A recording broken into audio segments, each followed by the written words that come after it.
Hello everyone, good evening. Welcome back to my channel. I hope आप सभी अच्छे होंगे। हम Himachal Pradesh public service commission के द्वारा कंडक्ट करवाए जाने वाले लेक्चर एग्जाम के लिए प्रिपरेशन कर रहे हैं। अगर अभी तक आपने अपना प्रिपरेशन करना स्टार्ट नहीं किया है तो आप आज ही अपना प्रिपरेशन करना स्टार्ट कर दें। और जिनका प्रिपरेशन ऑलमोस्ट कंप्लीट होने वाला है वो अपने प्रैक्टिस करना स्टार्ट कर दें, मॉक टेस्ट लगाना स्टार्ट कर दें, क्योंकि जब तक आप प्रैक्टिस नहीं करोगे आप एग्जाम में अच्छा स्कोर नहीं कर पाओगे। जैसा कि आपको पता है, एग्जाम पैटर्न पूरी तरह से चेंज कर दिया गया है। दोनों पेपर्स में नेगेटिव मार्किंग है, पेपर 1 में भी और पेपर 2 में भी। इसलिए आपको अपनी प्रिपरेशन अच्छे से करनी है ताकि आपका कोई भी क्वेश्चन गलत नहीं हो। आज हम बीएड पोर्शन का एक टॉपिक करेंगे, concept of open education resources स्वयं एंड मॉक्स। इससे रिलेटेड हम कुछ एमसीक्यूज करेंगे। ये एमसीक्यूज आपके केवीएस में पूछे गए हैं, एनवीएस में पूछे गए हैं। साथ ही ये एमसीक्यूज आपके यूजीसी नेट एग्जाम्स में भी पूछे गए हैं। जब भी आप बीएड पोर्शन की प्रैक्टिस करना स्टार्ट करो तो क्वेश्चन को थोड़ा लेवल बढ़ा कर के प्रैक्टिस कीजिए, क्योंकि एचपी टेट या सी टेट के लेवल के क्वेश्चंस नहीं आएंगे। क्वेश्चंस थोड़े अप लेवल के आएंगे, पीजीटी लेवल के आएंगे। इसलिए आपको उस तरह से अपनी प्रिपरेशन करनी है। तो चलिए आज की क्लास स्टार्ट करते हैं।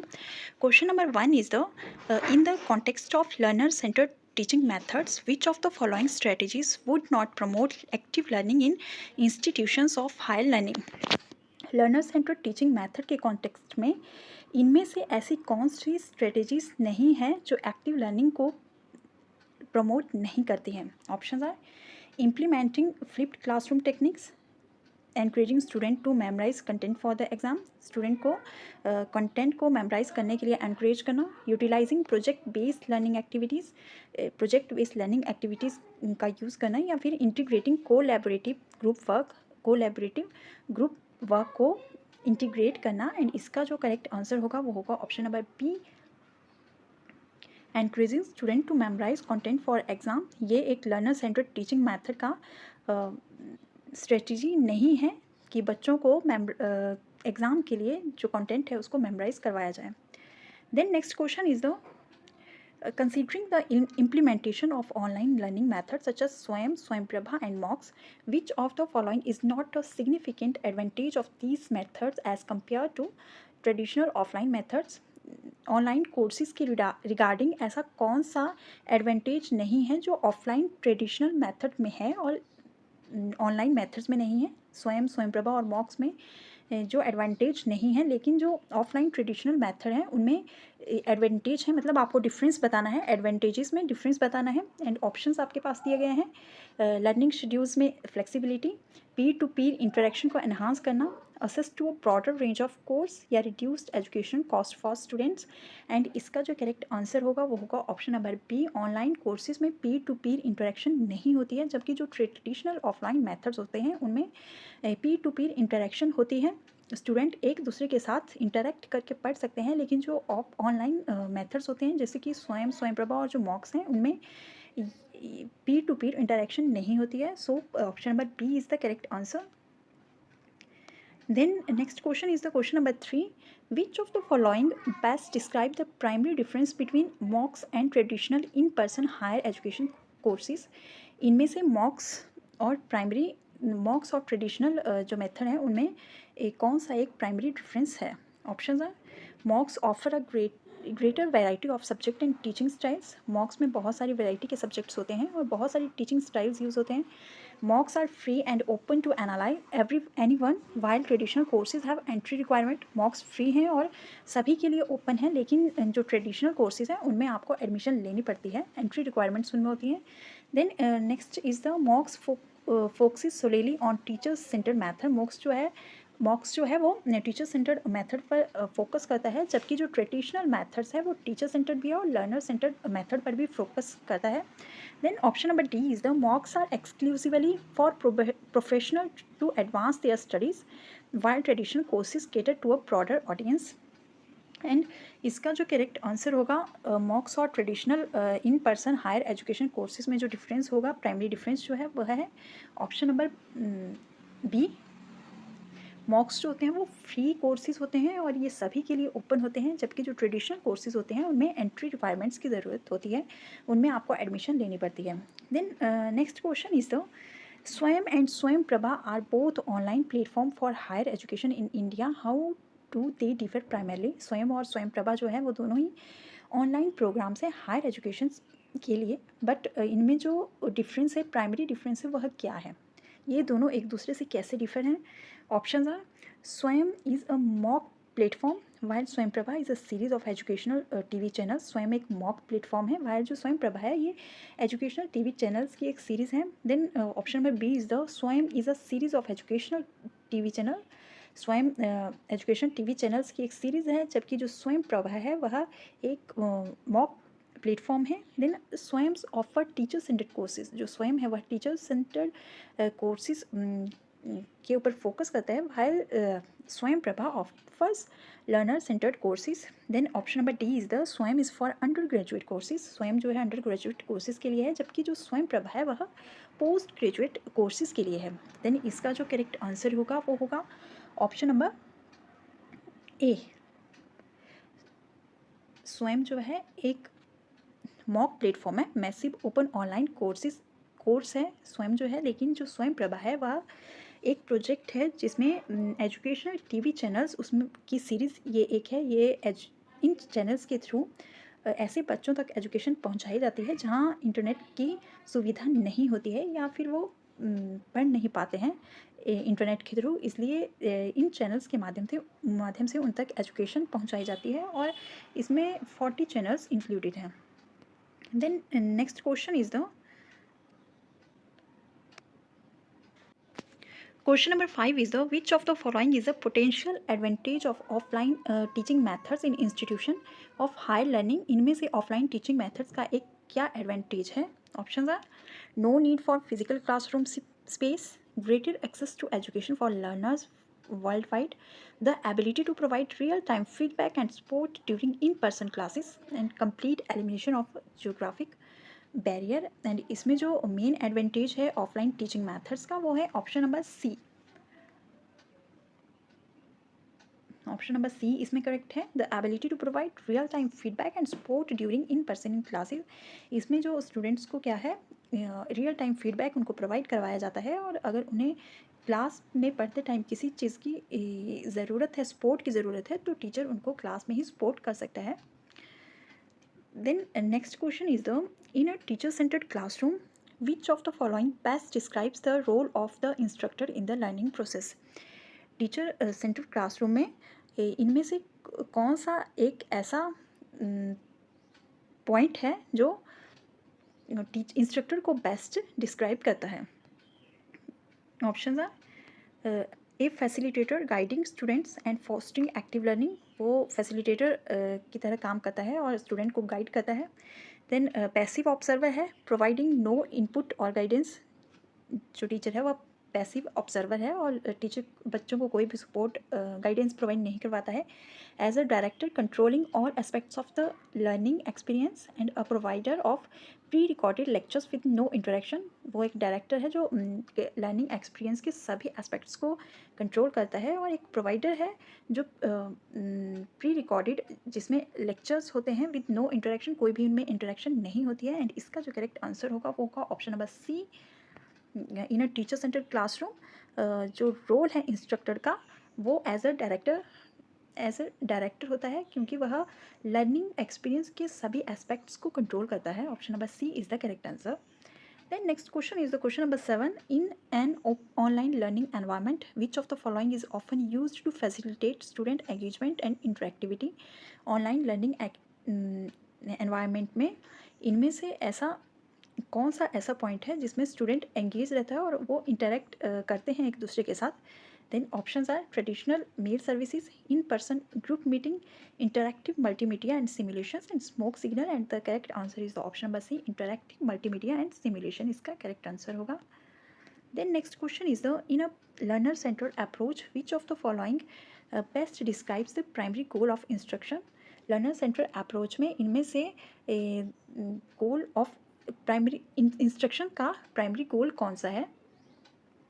Options are to efficiently disseminate knowledge through direct instruction, to encourage memorization and recall information। Direct instruction के थ्रू जो है वो नॉलेज प्रोवाइड करवाई जाती है, मेमोराइज और रिकॉल इंफॉर्मेशन को रिकॉल करने के लिए बच्चों को एनकरेज किया जाता है। To foster active learning and the development of higher order thinking skills, उनमें एक्टिव लर्निंग को प्रमोट किया जाता है और हायर ऑर्डर थिंकिंग स्किल्स को डेवलप किया जाता है। To adhere strictly to standardised curriculum requirement, and इसका जो करेक्ट आंसर होगा प्राइमरी गोल ऑफ इंस्ट्रक्शन जो है वह है to foster active learning and development of higher order thinking skills. Instructions का जो प्राइमरी गोल है वह यह है कि बच्चों की एक्टिव लर्निंग हो, साथ ही उनमें high order developing skills, high order thinking skills develop हो। Option number C is the correct answer. Then next question is the which of the following best describes synchronous online learning. Option are synchronous online learning कौन सी है। Option are student complete course work at their own pace, learning occurs through pre recorded video lecture, student अपने course work को अपने according जो है complete करते हैं। Learning occurs pre recorded video lecture, learning जो है प्री रिकॉर्डेड वीडियो लेक्चर्स के थ्रू होती है। Students and instructor interact in real time during virtual classes, जब क्लासेस होती है जो इंस्ट्रक्टर और स्टूडेंट होता है उनमें इंटरेक्शन होती है। And course content is delivered exclusively through written material, जो कोर्स कंटेंट है वह रिटन मटेरियल के थ्रू डिलीवर किया जाता है। एंड इसका जो करेक्ट आंसर होगा वो होगा ऑप्शन नंबर सी, स्टूडेंट और इंस्ट्रक्टर में इसमें रियल टाइम इंटरेक्शन होती है during virtual classes. Option number C is the correct. Then next question is the question number 16। Question number 10, which of the following are the logical steps for an instruction design system under MOOCs? Options are policy analysis, need analysis, content analysis या फिर assignment analysis। इनमें से logical steps कौन से हैं instruction design system में under MOOCs?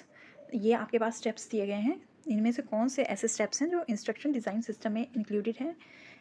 Options आपके पास दिए गए हैं ABC only, BCD only, CDE only या फिर ADE ओनली। एंड इसका जो करेक्ट आंसर होगा वो होगा ऑप्शन नंबर 2, BCD ओनली। सबसे पहले आ जाएगा B, नीड्स को एनालाइज किया जाएगा, देन उसके बाद कंटेंट को एनालाइज किया जाएगा, देन उसके बाद असाइनमेंट एनालिसिस। यह जो है वो इंस्ट्रक्शन डिज़ाइन सिस्टम में इंक्लूडेड स्टेप्स हैं। Then next question is the question number 11. The first MOOC offered in 2008 by Stephen Dons and George Simons was. Options are connectivism and connective knowledge, introduction to artificial intelligence, models of teaching and rhizomatic learning. And the correct answer is the option number A, connectivism and connective knowledge. यह first MOOC था जो 2008 में Stephen Downes and George Siemens ने develop किया था। Then next question is the question number 12, what is the main use of an MOOC. MOOC का main use क्या है। मॉक का full form massive open online courses, आपको सभी की फुल फॉर्म्स पता होनी चाहिए, फुल फॉर्म से भी क्वेश्चन पूछा जा सकता है। Option are free massive online open communication, free mass open optimal communication, free massive open online content या फिर free massive online open courses for any age group. And इसका जो करेक्ट आंसर होगा वो होगा option number D, free massive online open courses for any age group. Then next question is the question number 13. Which among the following is a massive open online course platform created by the Ministry of Human Resource Development, Government of India? इनमें से ऐसा कौन सा massive open online course platform है जो human resource development ministry ने develop किया है। ऑप्शन आर प्रथम, स्वयं, फ्यूचर लर्न या फिर ओपन लर्न। एंड इसका जो करेक्ट आंसर होगा वो होगा ऑप्शन नंबर बी, स्वयं। एक ऐसा कोर्स है, ओपन ऑनलाइन कोर्स प्लेटफॉर्म है जिसको ministry of human resource development ने बनाया है। देन इन स्वयं का जो फुल फॉर्म है वह है study webs of active learning for young aspiring minds. ये आपको इसका फुल फॉर्म पता होना चाहिए। Then next question is the satellite used for the transmission and telecast of Swayam Prabha is called. स्वयं प्रभा को टेलीकास्ट करने के लिए इनमें से कौन से सैटेलाइट का यूज़ किया जाता है। Option are EDUSAT satellite, GSAT 15 satellite, GSAT 3 satellite या फिर SP edu 15 satellite. And the correct answer is the option number B, GSAT 15 satellite project का यूज़ स्वयं प्रभा के चैनल्स को टेलीकास्ट करने के लिए किया जाता है। Then question number 15 is the in which teaching methods learners participation is made optimal and proactive, and the correct options are discussion method, buzz session method, brainstorming session method या फिर project method। And इसका जो correct answer होगा वो होगा option number ए, discussion method में active learners की जो पार्टिसिपेशन होती है वो एक्टिव रहते हैं, लर्नर इसमें एक्टिव रहते हैं। Then last question is the what is a common challenge faced by institutions implementing online teaching methods? Options are providing an equal learning experience for students with varying levels of internet access, encouraging students to attend in-person lectures, maintaining a teacher-centered approach to instruction, ensuring that students have access to print resources। Common challenge faced by institution implementing online teaching method, जब भी institute जो है online teaching method को implement करते हैं अपने institution में, तो कॉमन चैलेंज वह क्या फेस करते हैं। इसका जो करेक्ट आंसर होगा वो होगा option number A, providing an equal learning experience for student with varying level of internet access. सभी स्टूडेंट को वह इक्वल लर्निंग एक्सपीरियंस प्रोवाइड करवाते हैं with varying levels of internet access. तो ये आज के लिए कुछ इम्पॉर्टेंट क्वेश्चंस थे concept of massive open online course से, स्वयं से और स्वयं प्रभा से। और यह क्वेश्चंस बहुत ही इंपॉर्टेंट है क्योंकि यह क्वेश्चंस आपके केवीएस में पूछे गए हैं, केवीएस में यह पूछे गए हैं, एनवीएस में यह पूछे गए हैं, और आपके नेट के एग्जाम में भी यह पूछे गए हैं। और प्रीवियस ईयर्स के जो पीजीटी के पेपर्स हैं उन सभी में यह क्वेश्चंस पूछे गए हैं। और साथ ही जो कॉलेज में असिस्टेंट प्रोफेसर्स के एग्ज़ाम होते हैं उनमें भी यहाँ से क्वेश्चन पूछे जाते हैं। तो आज की क्लास में बस इतना ही। अगर आपको क्लास अच्छी लगी हो तो चैनल को लाइक और सब्सक्राइब ज़रूर करें। और अगर आपको इस क्लास का पीडीएफ चाहिए, आपको सभी क्लासेस का पीडीएफ चाहिए, तो आप टेलीग्राम चैनल को ज्वाइन कर लें। अगर आप टेलीग्राम चैनल को ज्वाइन करते हैं तो उसके बाद ही मैं पीडीएफ अपलोड्स करूँगी। सबसे पहले आप जाकर के चैनल को वहाँ लिंक को सब्सक्राइब कर लें। उसके बाद जब मुझे टाइम लगेगा तो मैं जो पीडीएफ है वो सभी क्लासेस के अपलोड कर दूँगी। जो पेपर 1 के लिए जो क्लासेस चल रही हैं, ऑलमोस्ट हमारी 36 या 37 क्लासेस कंप्लीट हो गई है, उन सभी क्लासेस के पीडीएफ मैं आपको दे दूँगी। यह पीडीएफ आपके बहुत ही इंपॉर्टेंट रहेंगे क्योंकि ये आपको एग्ज़ाम में हेल्प करेंगे। इनमें भी बहुत सारे प्रीवियस ईयर्स के जो क्वेश्चंस हैं वह हैं, और आपकी प्रैक्टिस करने के लिए भी हेल्पफुल रहेंगे। तो चलिए आज की क्लास में बस इतना ही। अगर आपको क्लास अच्छी लगी हो तो चैनल को लाइक और सब्सक्राइब ज़रूर करें, और वीडियो देखने के बाद लाइक का बटन दबाना ना भूलें। Okay, bye bye, take care.